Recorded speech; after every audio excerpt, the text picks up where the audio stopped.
Hola, hoy nos sumergimos en una historia realmente fascinante, los orígenes del adventismo del séptimo día. Vamos a explorar cómo surgió este movimiento en ese panorama religioso tan vibrante y a veces convulso de los Estados Unidos del siglo XIX. Y nos vamos a enfocar especialmente en el movimiento millerita, que fue como su cuna, ¿no? Para guiarnos en esta exploración, contamos con un detallado estudio académico que analiza los fundamentos teológicos y misioneros de los primeros adventistas. Nuestro objetivo aquí es entender cómo nació este movimiento, qué ideas impulsaron esa predicción tan específica sobre el fin del mundo, qué ocurrió cuando esa predicción no se cumplió, y quizás lo más llamativo, cómo ese aparente fracaso dio pie al desarrollo de una iglesia que perdura hasta hoy. Así que comencemos a desentrañar esto. Perfecto. Para captar realmente por qué surgió este movimiento, es vital imaginarnos esa época. Estamos en los Estados Unidos de principios y mediados del siglo XIX, una nación en plena ebullición. Mucho cambio, ¿no? Muchísimo. Se expandía geográficamente hacia el oeste y demográficamente. Había una inmigración masiva, sobre todo de católicos irlandeses, lo que generaba no pocas tensiones sociales, culturales. Me imagino. Y a eso súmale un nacionalismo muy potente, esa idea del destino manifiesto, la convicción de que la nación tenía una misión casi divina de expandirse. Entiendo el contexto social. ¿Y en lo religioso? ¿Qué estaba pasando? Pues el ambiente era igualmente efervescente. Estaba en pleno desarrollo el llamado Segundo Gran Despertar, un periodo de enormes avivamientos religiosos, mucho fervor popular. Ah, ok. Y esto iba de la mano con un fuerte espíritu de activismo y reforma social. Campañas por la templanza, contra el alcohol. El abolicionismo también, ¿verdad? Exacto, el abolicionismo, la educación pública. Era una época de buscar mejorar la sociedad, de mucho activismo. En este contexto, la visión teológica que predominaba entre los protestantes era el posmilenialismo. Posmilenialismo. ¿Qué significa eso exactamente? Era una creencia bastante optimista, ¿sabes? La idea de que el mundo iría mejorando poco a poco, progresivamente, gracias al esfuerzo humano guiado por principios cristianos, hasta alcanzar un milenio de paz y justicia aquí, en la tierra. Y después de ese milenio, entonces sí, Cristo regresaría. Claro, encajaba con ese espíritu de progreso, de optimismo nacional. Justamente. Pero Y es precisamente ahí, en contraste con ese optimismo, donde la historia toma un giro interesante. Porque emerge una corriente distinta, el premilenialismo. ¿Qué planteaba esta visión? Resultó crucial, ¿no? exacto. El premilenialismo ofrecía una visión radicalmente diferente. Sostenía que Cristo regresaría antes de ese milenio de paz, no después. Al revés. Sí, su venida sería la que inauguraría ese reino. Por lo tanto, el énfasis no estaba en mejorar gradualmente el mundo, sino en prepararse para una intervención divina inminente, cataclísmica, que establecería el reino de Dios. Un cambio de enfoque total. Total, de un optimismo sobre el progreso humano a una espera urgente de la intervención divina. Eso es fundamental para entender lo que viene. Y en este caldo de cultivo premilenialista aparece la figura central, William Miller. Cuéntanos un poco sobre él. ¿Quién era? ¿Cómo llegó a estas ideas? William Miller. Un personaje interesante. Un granjero de Nueva Inglaterra, veterano de la guerra de 1812. Originalmente era deísta, pero tuvo una crisis personal, espiritual muy profunda. Y se convirtió en bautista, muy devoto. Y un estudiante increíblemente autodidacta de la Biblia. Autodidacta. O sea, estudiaba por su cuenta. Sí, y se obsesionó particularmente con las profecías, especialmente las de Daniel y Apocalipsis, que en esa época muchos veían como la clave para entender el plan de Dios, el futuro. ¿Y tenía algún método para interpretarlas? Sí. Desarrolló un conjunto de reglas bastante metódicas, fíjate. Creía firmemente que la Biblia debía interpretarse a sí misma, comparando texto con texto. Sostenía que todo debía tomarse de forma literal, a menos que el contexto o las leyes naturales lo hicieran claramente simbólico. Literal, ok. Y aplicó de manera sistemática el principio de día por año. Una idea que ya existía, pero él la popularizó enormemente. Según esta idea, un día mencionado en profecía representaba un año literal, histórico. Entendido, un método sistemático aplicado a textos proféticos. ¿Y cuál fue el punto clave? El versículo que se volvió el eje de todo. Sin duda, Daniel 8:14. El versículo dice, «Hasta 2300 tardes y mañanas, luego el santuario será purificado». Y aquí Miller hizo interpretaciones que fueron, determinantes. ¿Cómo cuáles? Primero, concluyó que el santuario mencionado no se refería al antiguo templo judío, sino que representaba a la tierra, o, a veces, a la iglesia cristiana. Ok, santuario igual a tierra o iglesia. Y segundo, interpretó la purificación de ese santuario como la segunda venida de Cristo para purificar la tierra con fuego. O sea, El fin del mundo. exacto, el fin del mundo como lo conocemos. De acuerdo. ¿Y los 2300 días? ¿Cómo aplicó ahí su principio de día por año? Pues aplicando esa regla, interpretó esos 2300 días proféticos como 2300 años literales. 2300 años. Sí. Así que la profecía para Miller anunciaba un periodo de 2300 años al final del cual ocurriría la segunda venida y el fin del mundo. Esto transformó una profecía temporal en una hoja de ruta hacia el Apocalipsis. Entonces tenía la duración, 2300 años. Pero eso plantea la pregunta obvia. ¿Cuándo empezaba ese periodo? ¿Cómo llegó Miller a fijar una fecha, o al menos un año? Esa fue la siguiente pieza crucial. Para encontrar el punto de partida de los 2300 años, Miller se basó en otra profecía, la de las 70 semanas en Daniel capítulo 9, que menciona un decreto para restaurar y edificar Jerusalén. Ajá. Investigando la historia, Miller identificó este decreto con el que emitió el rey persa Artajerjes en el año 457 a.C. y consideró esa fecha como el inicio tanto de las 70 semanas como de los 2310 años. A ver si entiendo la matemática. Si empezamos en 457 antes de Cristo y sumamos 2300 años, ¿a dónde nos lleva eso? Hay que recordar que no hay año cero. Exactamente. Haciendo ese cálculo, 2300 menos 457 más 1 por el año cero, Miller llegó a la conclusión de que el periodo de 2300 años terminaría alrededor del año 1843 del calendario judío, que correspondía a un periodo entre marzo de 1843 y marzo de 1844 de nuestro calendario. ¡Wow! O sea que de repente el fin del mundo tenía una fecha, en el horizonte cercano. Exacto.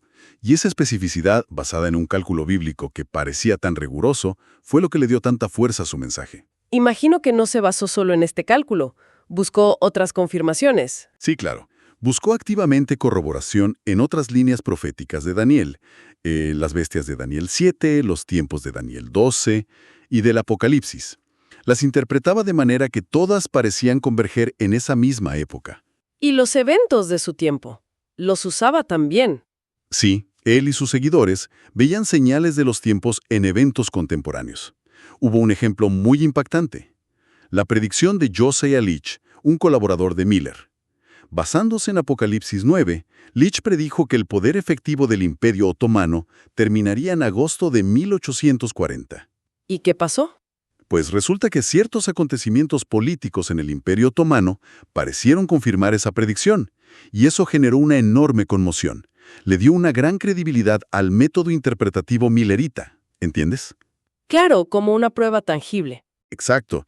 También mencionaban fenómenos naturales, lluvias de meteoros, terremotos, aunque Miller personalmente era un poco más cauto con la interpretación literal de estas últimas señales. Con un mensaje tan potente y específico, ¿cómo empezó a difundirse? ¿Cuál era la intención inicial de Miller y sus seguidores? Al principio, Miller y quienes aceptaron su mensaje, que pronto fueron conocidos como milleritas, no querían formar una nueva iglesia. ¿Ah, no? No. Su objetivo era advertir a las iglesias protestantes que ya existían sobre la inminencia del regreso de Cristo, llamarlas al arrepentimiento, a la preparación. Fue, en su origen, un movimiento interconfesional. Había metodistas, bautistas, congregacionalistas, gente de distintas iglesias unida por esta expectativa. Pero el movimiento creció muy rápido, ¿verdad? ¿Qué estrategias usaron para esa expansión tan notable? El crecimiento fue realmente explosivo. Usaron todas las herramientas de comunicación de la época. Daban conferencias multitudinarias, organizaban camp meetings, esas reuniones al aire libre que duraban días y atraían a miles. Miles. Sí, y, de forma crucial, aprovecharon el poder de la imprenta. Aquí entra una figura clave. Joshua B. Himes, un pastor y publicista muy hábil. Se convirtió en el principal organizador y promotor del movimiento. ¿Qué hizo él? Pues Himes fundó periódicos como el Signs of the Times, Señales de los Tiempos. Alcanzaron tiradas masivas para la época.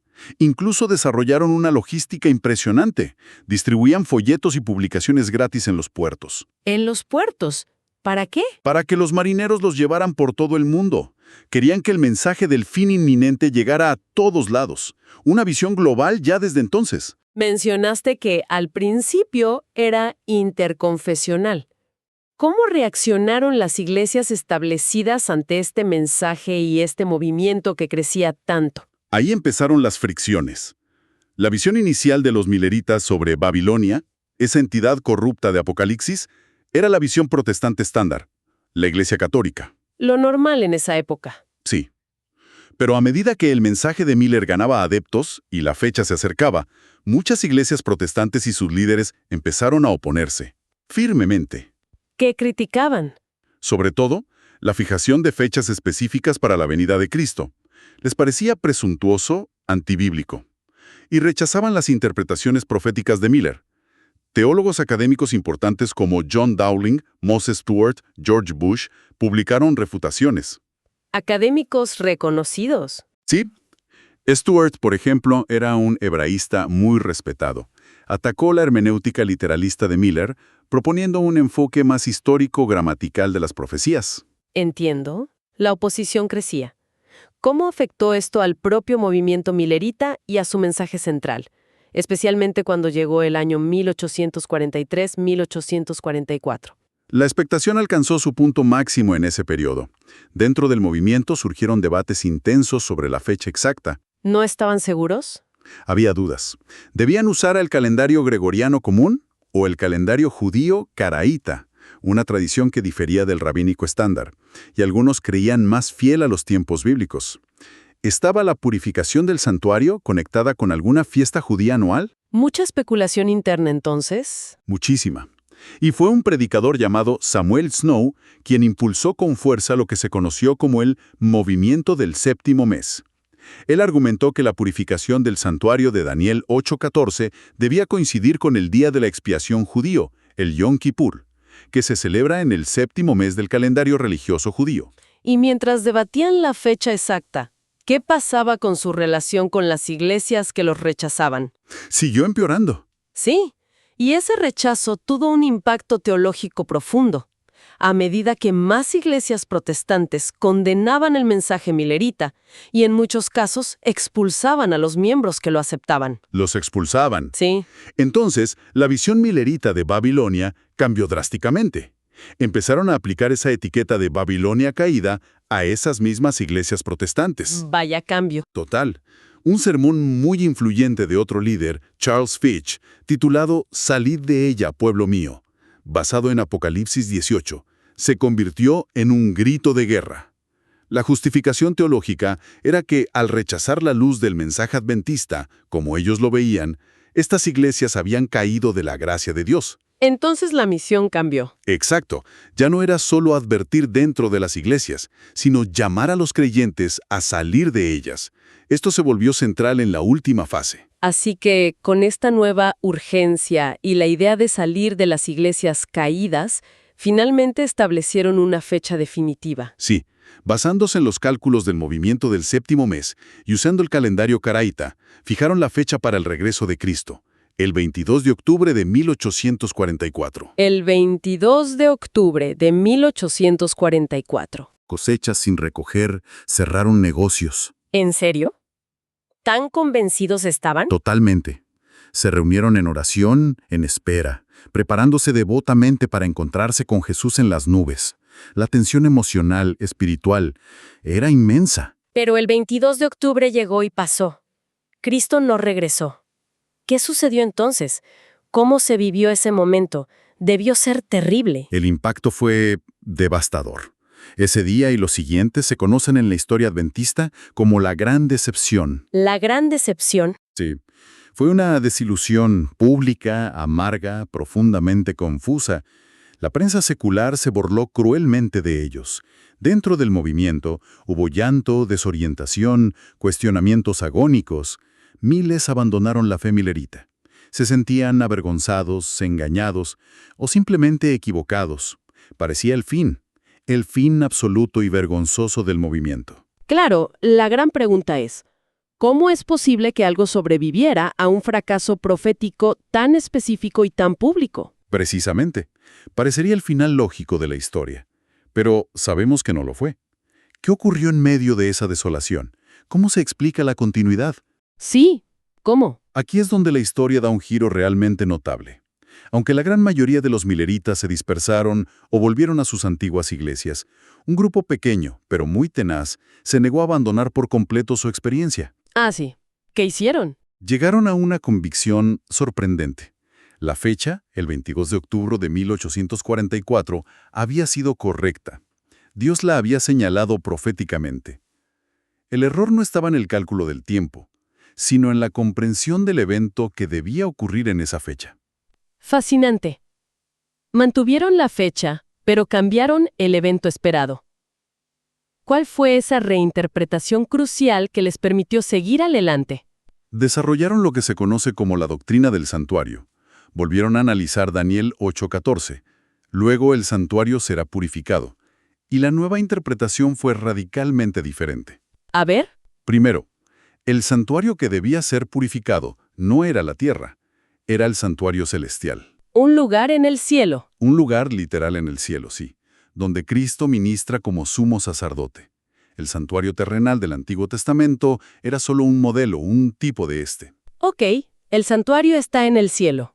¿Y la purificación? Segundo, la purificación que comenzó el 22 de octubre de 1844 no era la segunda venida a la tierra, sino el inicio de una nueva y final fase del ministerio sacerdotal de Cristo en el cielo. Una nueva fase. Sí, se entendió que en esa fecha Cristo pasó del lugar santo al lugar santísimo del santuario celestial para comenzar una obra de juicio final. A veces la llaman juicio investigador. Juicio investigador. Según esta doctrina, implicaría un examen de los registros celestiales de las vidas de todos los que alguna vez profesaron seguir a Dios, antes de que Cristo regrese finalmente. Entiendo. Un cambio de escenario y de acción, del fin del mundo en la tierra a un evento crucial en el cielo. ¿Quiénes fueron las figuras clave en desarrollar esta idea? Varias personas fueron importantes. Se atribuye a Hiram Edson, un milerita, haber tenido una visión clave la mañana después de la decepción. ¿Una visión? Sí, mientras cruzaba un campo de maíz, dice la historia, vio a Cristo entrando al lugar santísimo celestial. Luego, O.R.L. Crozier fue uno de los primeros en articular esta idea de forma más sistemática, en publicaciones. Y, muy importantemente, Ellen Harmon, quien más tarde sería Ellen G. White, tuvo visiones que para este grupo confirmaron y ampliaron esta comprensión del santuario celestial. Ellen G. White. Una figura central después, ¿no? Absolutamente. Esta doctrina del santuario se convirtió en la piedra angular teológica. Explicaba la decepción y daba un nuevo significado al 22 de octubre de 1844. Así que reinterpretaron la profecía central. Pero el adventismo del séptimo día tiene otro pilar distintivo: la observancia del sábado. ¿Cómo entró eso en juego? Casi al mismo tiempo que se desarrollaba la doctrina del santuario, otro elemento clave se incorporó. Fue por influencia de los bautistas del séptimo día, un grupo cristiano que ya guardaba el sábado, de viernes a sábado, como día de reposo bíblico. ¿Ya existían grupos que guardaban el sábado? Sí. Algunos exmileritas leyeron un folleto sobre el sábado escrito por T.M. Preble, un ministro milerita que a su vez había sido influenciado por una bautista del séptimo día. Luego, Joseph Bates, un ex capitán de barco y líder milerita muy respetado, se convenció de la validez del sábado y se convirtió en su más ferviente promotor. ¿Y cómo conectaron esta práctica, la observancia del sábado, con su nueva doctrina del santuario celestial? Parece que encontraron una conexión teológica fuerte. Sí, y esa conexión fue fundamental para que ambas doctrinas se arraigaran juntas. Argumentaron que la ley de Dios, los 10 mandamientos, Que incluyen el mandamiento del sábado. exacto, que esa ley estaba contenida simbólicamente dentro del arca del pacto en el lugar santísimo del santuario celestial. Si Cristo había comenzado su ministerio final precisamente en ese lugar santísimo, el 22 de octubre de 1844, entonces la ley allí contenida, y especialmente el sábado, adquiría una importancia crucial para el tiempo del fin. Ah, claro, una conexión directa. Sí, el sábado se convirtió así no solo en un mandamiento vigente, sino en una señal distintiva del pueblo de Dios en los últimos días. Una prueba de lealtad, decían, y el sello de Dios, en contraste con la marca de la bestia, ¿Qué asociarían con el domingo? que asociarían con la observancia del domingo impuesta, según ellos, por la autoridad papal. Las visiones de Ellen G. White también reforzaron enormemente la importancia sagrada del sábado. Con estas dos piezas centrales, el santuario celestial explicando 1844 y el sábado como señal distintiva, ¿cómo entendieron su misión a partir de ese momento? ¿Qué debían hacer ahora? Reinterpretaron otra porción clave del Apocalipsis, los mensajes de los 3 ángeles en el capítulo 14. Los dieron como un mapa profético de su propia historia y su misión presente y futura. Los 3 mensajes, ¿cómo los leyeron? Vieron el mensaje del primer ángel, el anuncio del juicio inminente, como cumplido en la predicación del movimiento milerita antes de 1844. El pasado. Sí, el mensaje del segundo ángel, ha caído Babilonia, lo aplicaron al rechazo del mensaje milerita por parte de las iglesias protestantes, justificando así su separación. La salida de Babilonia. Exacto. Y el mensaje del tercer ángel se convirtió en su comisión distintiva, su misión particular. ¿Y qué decía ese tercer mensaje, según ellos? Este ángel advierte contra la adoración de la bestia y su marca, y llama a la paciencia de los santos, los que guardan los mandamientos de Dios, incluyendo el sábado, y tienen la fe de Jesús. Entendieron esto como un llamado urgente a proclamar la verdad del santuario, la perpetuidad de la ley de Dios, con el sábado como punto focal, y advertir al mundo contra las falsas doctrinas y autoridades religiosas, llamando a la gente a unirse al remanente fiel.